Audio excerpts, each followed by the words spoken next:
Queridos amigos, nossas cordiais saudações a todos que nos assistem pelas páginas do Facebook, do YouTube e demais meios de comunicação virtual.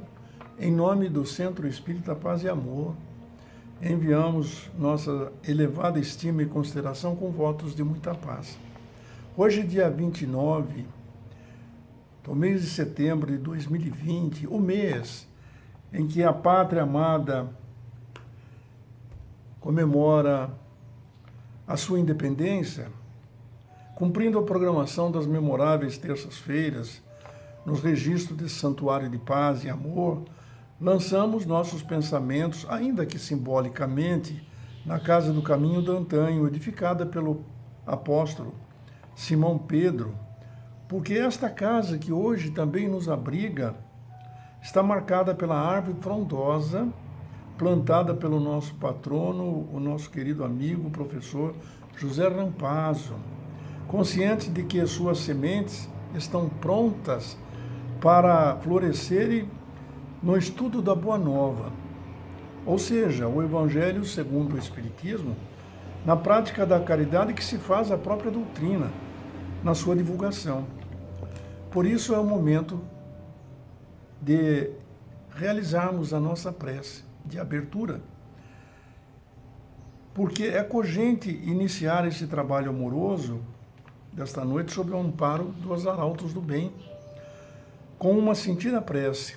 Para isso, sob o clima deste fundo musical que nos acalenta a alma e nossos espíritos, preparemos nossos corações na prece de abertura, convidando os que desejarem fechar os olhos, que o façam, para melhor sentirem as vibrações que nos envolvem neste momento, trazidos pelos mentores da casa e os emissários do Cristo de Deus, que atendem amorosamente a proposta do Divino Rabboni para ver e ouvir aqueles que os têm na prédica do Divino Rabi, a semeadura do amor, na sementeira inscrita na doutrina rediviva do cristianismo, em seu santo nome. Respirem, pois, amigos, profundamente, para levarem um oxigênio novo aos pulmões, retendo-os um pouco dessa maneira. E depois, exalando já o ar renovado, repita o exercício e eleve os pensamentos ao amado amigo de todas as horas, para que nos abençoe e auxilie a deixar de lado momentaneamente as preocupações, as ansiedades, as aflições da luta diária, porque este é o momento sublime do encontro com o Pai Celestial, conscientes de que Ele é o divino jardineiro, caminho, verdade e a vida, e ninguém vai ao Pai senão por Ele. Assim roguemos nesse momento de estudo, seja a luz que ilumina nosso carreiro em direção aos páramos celestiais, pedindo também, seja conosco, Mestre, agora e para sempre. Dentro do estudo das noites, amigo, o que nos compete, as reflexões que vamos fazer oportunizam a análise do capítulo 18 do Evangelho segundo o Espiritismo, sobre o tema muitos os chamados e poucos os escolhidos. Ora, amigos, como assim muitos chamados, poucos os escolhidos? Quer dizer que o Pai Celestial, então, tem um privilégio para certas pessoas, nós que estamos trabalhando na liça do amor, nossos companheiros, nossos confrades que nos ouvem, todos aqueles que trabalham no bem, vamos ser privilegiados, e aqueles que se desalinharem, não. Será que o Pai tem esse privilégio? Creio que não. Por isso, antes de nos aprofundarmos nos estudos desta noite, é oportuno recordar que o tema muitos os chamados e poucos os escolhidos, lança os seus conhecimentos, a sua sapiência, no cerne da proposta dessa noite, examinando em sua essência a parábola do festim de núpcia, não é? Que já foi visto também pelos nossos confrades que nos antecederam nas palestras memoráveis de terça-feira. A porta estreita, como é que podemos passar nesta porta estreita? Será que é com um regime severo para deixar o corpo belo, bonito e espadaúdo? Ou será que nós devemos tomar o cuidado necessário para podermos fazer um regime para as coisas equivocadas da vida? Aqueles também que dizem, como dizem muitos, né? Senhor, Senhor, diz o Evangelho que não entrarão todos no reino do céu. Então é sobre esse arrimo que os profetantes da doutrina do cristianismo redivivo vamos nos deter agora sobre a questão muito se pedirá àquele que muito recebeu.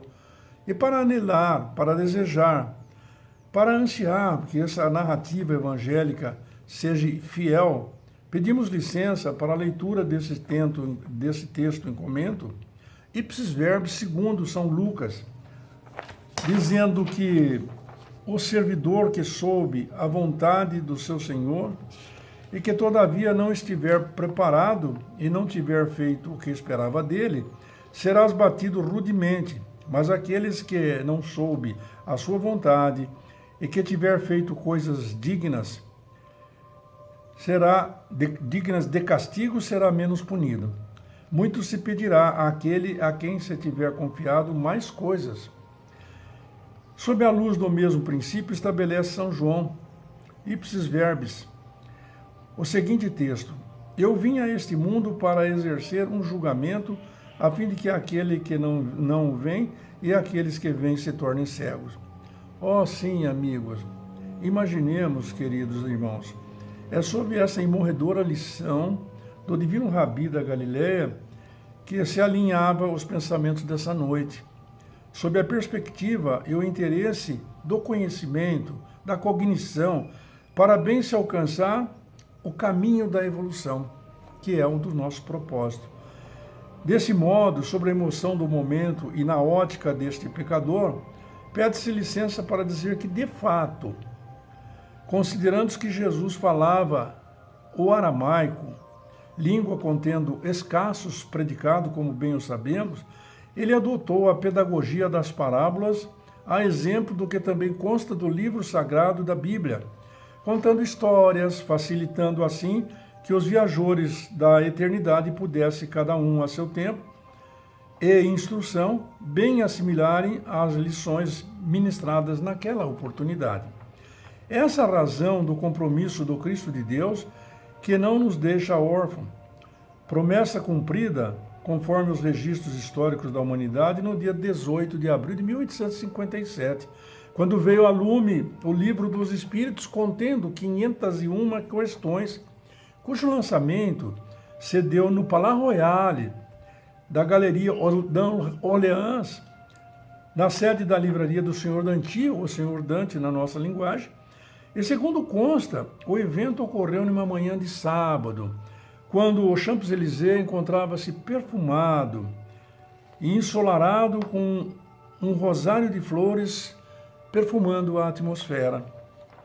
Bem por isso, hoje, na leitura singela do texto em apreço, pode parecer aos desatentos que, de fato, o tema sob a nossa visão possa suscitar alguma incompreensão, quiçá pela sua aparência de um paradoxo, porque as consciências melhor iluminadas se questionarão como será possível aqueles que vêm tornarem-se cegos, ou por outra, que senso de justiça será este carregado de privilégio, onde muito se chama para a festa de amor, mas se faz uma seleção prévia, de sorte que poucos sejam os escolhidos.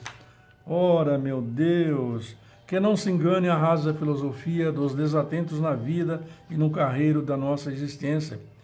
Porque, o quanto hoje a ninguém será lícito olvidar que o Senhor da vida é onipotente, onipresente e onisciente. E é desse modo que o Eterno é justo, bondoso, misericordioso e não concede, amigos, privilégios a ninguém, tanto como não coloca fardos pesados sobre as costas dos seus filhos. Todos nós sabemos disso, que um pai bondoso alivia a canga. Por isso, diga-se em verdade que, ao contrário de dar cargas pesadas, o Pai Celestial suaviza a canga e oferece a redenção àqueles que se equivocarem, àqueles que se enganarem, através da pluralidade das reencarnações de sorte que não pune e nem castiga nenhuma das suas criaturas. Mas os infratores certamente devem restabelecer a caminhada do progresso, recompondo os desequilíbrios causados pela vida, ou pelo seu próprio procedimento, pelas suas más escolhas. Porque lembremos-nos de Paulo, apóstolo aos Coríntios, na sua primeira epístola, ao dizer que a criatura humana carrega consigo o resultado dos seus atos. Ora, sim, se sou uma pessoa desequilibrada, desajustada, desatento com os princípios da vida, é claro que eu tenho que responder. Se mato, se roubo, se engano, tenho que responder como todos nós teremos. Daí ninguém pode se pousar de pulcro, de sincero, de honesto, se não trabalharem na sua reforma íntima. Por isso, é exatamente que acontece que, muito embora possa parecer cru, incipiente ou incompreensível o Santo Evangelho, sob alguns prismas evangélicos, tem sentido, sim, a promessa do Cristo, do Divino Rabboni, que rogaria ao Pai que enviasse outro Consolador, porque naquela época nós não tínhamos ainda o entendimento suficiente para compreender as lições que ele achou por bem dar na metodologia, que depois Pestalozzi vem nos esclarecer com tanta propriedade também. Então, para os esclarecimentos nesse sentido, ele rogaria ao Pai que enviasse um outro Consolador, e a resposta dos fariseus, no episódio narrado por João, quando estes, admirados com suas palavras, então lhe disseram, veja que curioso, amigos, somos, pois, também cegos. Não são palavras minhas, são palavras dos fariseus. E Jesus lhes responde, se fosseis cegos, não terias pecado, mas agora dizeis que vedes, e é por isso que vosso pecado permanecerá em vós. Quer dizer, estaremos conscientes das realidades de nossas vidas. Jesus, o Pai Celestial, não condena ninguém, mas vamos acertar isso. Sim, é sobre esta afirmativa do Santo Rabboni, não resta dúvida de que a lição do Divino Rabino é cristalina, porquanto na justiça que as criaturas de hoje concebem, se comparadas com os longínquos tempos da Galileia, é inimaginável se penalizar um cego por cometer uma infração de trânsito. Mas aqueles que desrespeitarem as leis, sejam as da sociedade civil organizada, ou seja, as leis pétreas da divindade, ficam responsáveis por reparar a lesão cada um em seu excelso tribunal, ou de justiça dos homens, ou do divino ou supremo tribunal da consciência. Aonde está depositada as leis de Deus? Disse Kardec, questionando, enriquecendo o nosso conhecimento aos espíritos, na questão 621. Aonde está colocada a lei de Deus? E ele vai dizer que está na questão 621 deste livro maravilhoso e esclarecedor. Daí a lei de Deus existe sim para todos e nós vamos ter que responder por tudo que fizemos. Sem contradito, amigo, é disso que se trata hoje o Evangelho. Questões interpretativas elaboradas à luz dos esclarecimentos dos arautos. Porque quando Jesus promete mandar um novo Consolador, hoje, quando chegamos a receber esta bênção, os Espíritos venerandos vão esclarecendo toda a retórica de Jesus. Que maravilha! Hoje nós temos entendimento para compreender. Pois bem, essas questões interpretativas são elaboradas à luz dos esclarecimentos dos arautos do bem, conforme consta do Pentateuco, para os profitentes da doutrina procurarem, nas linhas gerais, para saber qual é o meio mais eficaz para ganhar o reino dos céus e como fazer para penalizar um deficiente da visão se ele não conhece e não sabe dirigir um veículo. Quer dizer, não passa na memória do homem mais simples de hoje que o Senhor da vida seja uma pessoa que dê castigo àquele que não tem conhecimento. Na justiça divina não há privilégios, nem sorteio para a grande festa do amor, onde todos, sem exceção, são os chamados, mas poucos são os escolhidos. Ora, o que estou fazendo aqui com vocês, amigo? Um pecador que peço a Deus que não revele a ninguém os meus pendores do passado. mas estou trabalhando, estou me esforçando para ser um escolhido, depende de mim. Todos nós tivemos o mesmo ponto de partida.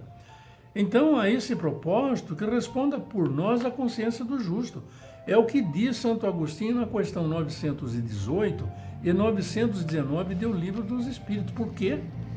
Lá está colocado a questão do homem de bem, o que ele precisa fazer para alcançar os páramos celestiais, não é? Trabalhar direito, fazer um regime das coisas de maledicência para trabalhar para o seu bem, para o seu engrandecimento, ser honesto, probo, decente, carinhoso, amoroso. Então, Santo Agostinho propõe na questão 918 do Livro dos Espíritos esta questão de que o homem de bem tem que encontrar e vai encontrar o seu caminho. Daí devemos lutar para sermos esse homem de bem. E também o exame de consciência. Santo Agostinho, na questão 919, a que se segue esta que estamos mencionando, está nos dizendo que temos que examinar a consciência. Foi perguntado a ele como fazer, e ele nos referendou lembrarmos de Sócrates, dizendo: um sábio da antiguidade já vos disse, conheça-te a ti mesmo. Temos que conhecer. Eu sei, você sabe, ele sabe, todos os nossos telespectadores que eles estão ouvindo com muito carinho, muita atenção esse pecador falar, certamente sabe o que é o exame de consciência. Não é aquele que o nosso tribunal, o nosso excelso tribunal, acusa, mas é aquele que a nossa consciência acusa. É esta a realidade, é ali onde está depositada a lei do divino. Então, do mesmo modo, a justiça divina, como está escrita no Livro dos Espíritos, no capítulo 2, sobre o rótulo das penas e gozos futuros, também intitulado de O Céu e o Inferno. Aí nós vamos entender, onde se cuida do futuro das criaturas, o temor da morte, do inferno, o sofrimento, as encarnações, reencarnações e a lei do progresso, entre extenso emaranhado de esclarecimentos, estudos de verdade, luzes para as consciências dos filhos de Deus que se encontram no Pentateuco Espírita. A esse respeito, amigos, será sempre oportuno que a gente se interesse para ler Leon Denis. Leon Denis tem um livro chamado O Problema do Ser, do Destino e da Dor. Vale a pena aqueles que quiserem se dar e se deleitarem com esta leitura maravilhosa, embora seja um livro com 600 e tantas páginas, vale a pena essa leitura de Leon Denis, O Problema do Ser, do Destino e da Dor. Inegável por isso que nos tempos contemporâneos, como no passado remoto, somente se pune aquele que, dotado de condições necessárias, mesmo sabendo como deve proceder, desrespeita as leis magnas, seja as da sociedade ou seja as leis divinas. Como bem se pode ver no Código das Leis Divinas, de sorte que absolutamente não se pode cogitar das lições do Mestre ou da justiça do Senhor do Universo, que benevolentemente não pune as infrações e nem acoberta o infrator sobre o manto do privilégio, elegendo e selecionando alguns dos filhos em detrimento aos outros. O que seria na nossa consciência hoje um absurdo. A verdade nua e crua, amigos, é que o Senhor da vida, apesar de no seu protocolo de amor não punir as suas criaturas, os que desrespeitarem as leis supremas se obrigam à recomposição da desarmonia praticada para liberarem-se pelo indulto da consciência do mal praticado. Qual o indulto que vamos conseguir ou que já consegui nesta encarnação maravilhosa? É desse modo que as máximas evangélicas estão escritas nos ensinamentos dos Espíritos, máxime porque qualquer um dos que conheça os preceitos do Cristo e não os pratique, certamente é culpado. Ademais, além de que o Evangelho que contém esses conceitos, espalhado pelos seios das seitas cristãs, quantos viajores existem que não o leem? E entre os que leem, amigo, é isso importante saber, incontáveis são os que não o compreendem, resultando daí as palavras de Jesus que estão perdidas para os desatentos. É dessa forma a didática dos Espíritos reproduzida nas lições do Divino Rabboni, sob diferentes ângulos e formas, desenvolvendo e esclarecendo os viandantes das estrelas para pô-las ao alcance de todos, não estando circunscrita aos textos, mas permitindo a todos os letrados, os iletrados, os incrédulos, cristãos ou não, como fazemos também nós nesta oportunidade, todos indistintamente recebem os esclarecimentos segundo a perspectiva de cada criatura, o desenvolvimento intelecto, o desenvolvimento moral, ou melhor, o desenvolvimento moral de cada um.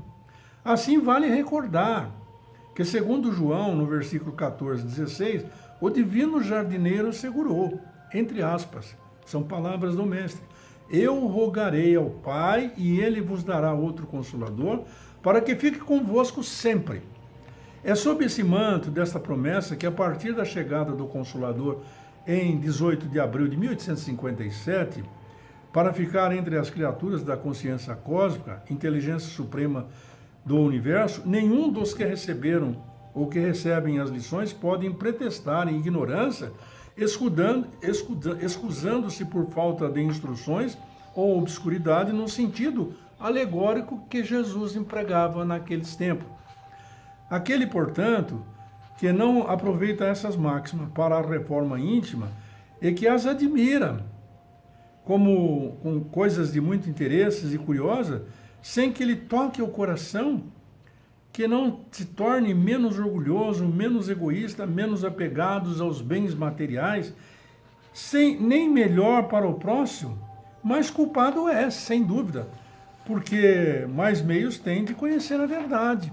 Ora sim, quantas vezes, no lugar de tomarem também para si as lições que escrevem, vêm e têm por única preocupação aplicá-las aos demais viajores, consolidando assim as palavras de Jesus. Vedes um arqueiro no olho do vosso próximo e não vedes a trava que está no vosso. Entende-se, pois, com clareza a sentença proferida pelo Rabboni: se fosseis cegos, não teríeis pecados. Quer dizer, quando nós conhecemos, não podemos mais praticar. Não tem cabimento que nenhum de nós que estamos esclarecidos pelas luzes luminíferas do Evangelho, segundo o Espiritismo, possa estar cometendo atos de impropriedade, está roubando, está enganando, está sendo insincero com todos, está falando com uma pessoa, vendendo uma ideia, mas o seu coração está amargurado, negro e com interesse em coisas impulcras. Então, o que significa, sem contradita, se a culpabilidade está na razão das luzes que a criatura possua? Ora, os fariseus que eram mais esclarecidos naqueles tempos, mais culpados se mostravam aos olhos de Deus do que o povo ignorante. É evidente.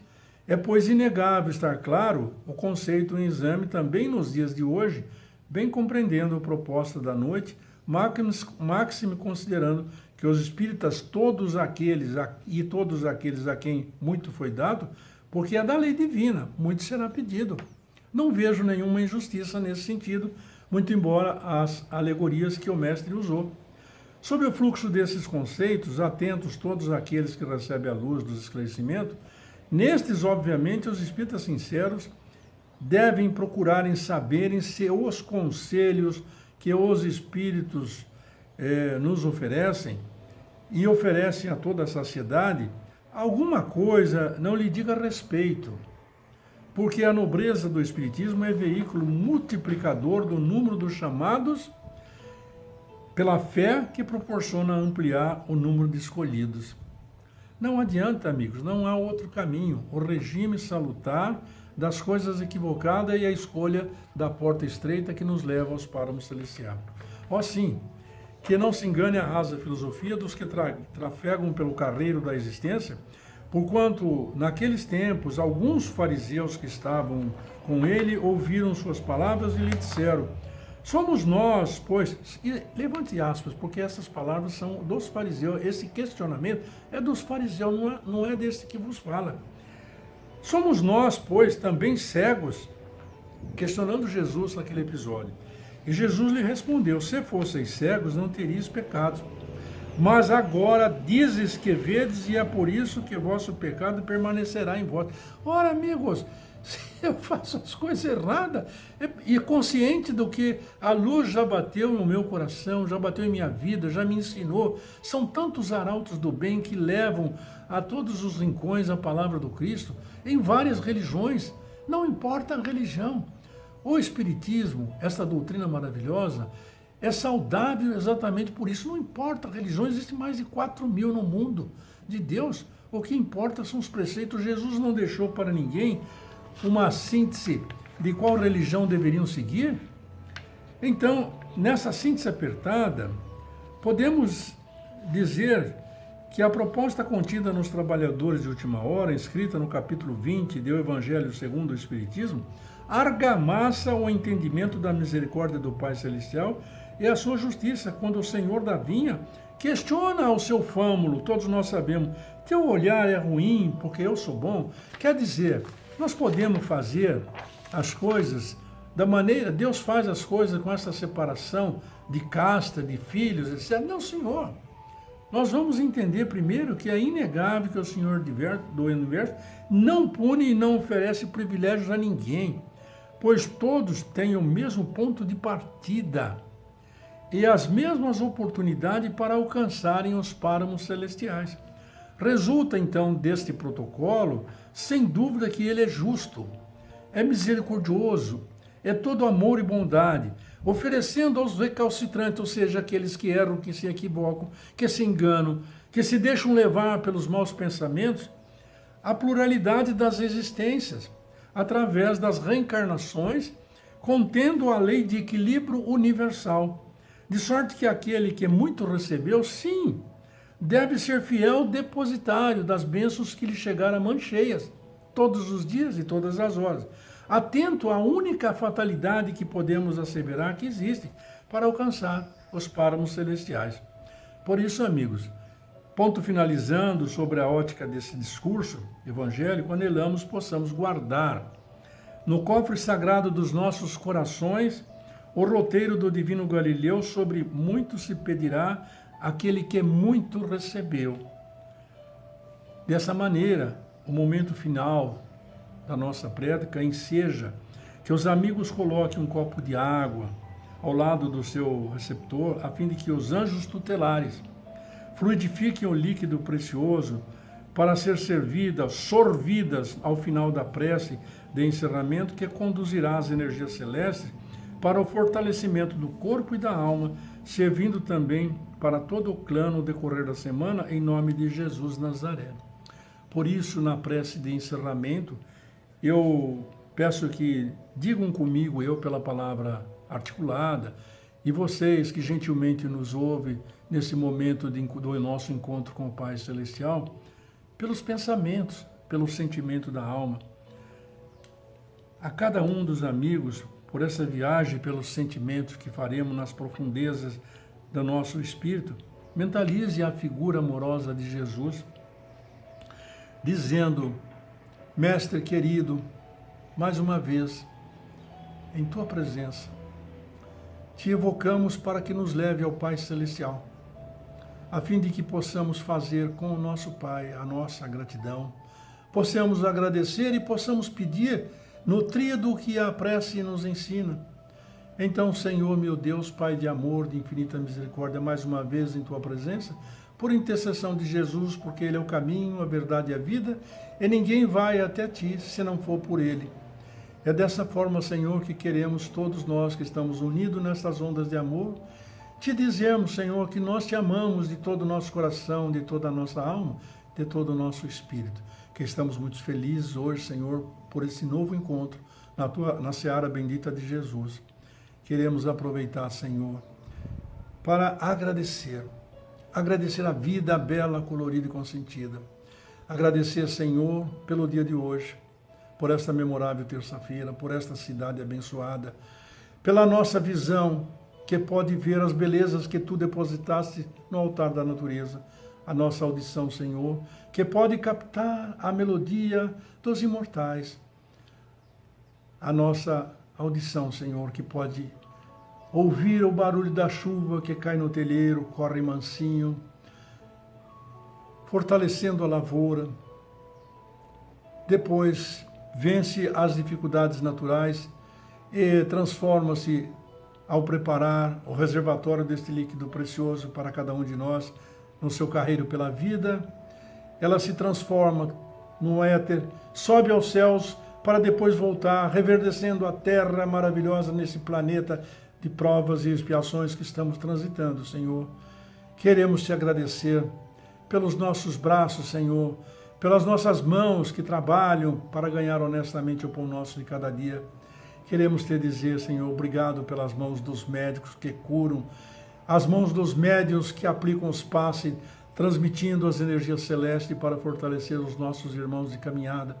Queremos te agradecer, Senhor, os braços e as mãos que podem trazer num abraço um filho alheio abandonado sem reclamar, Senhor.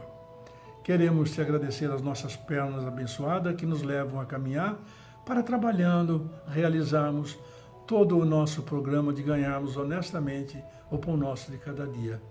Senhor, queremos agradecer a nossa casa de paz e amor.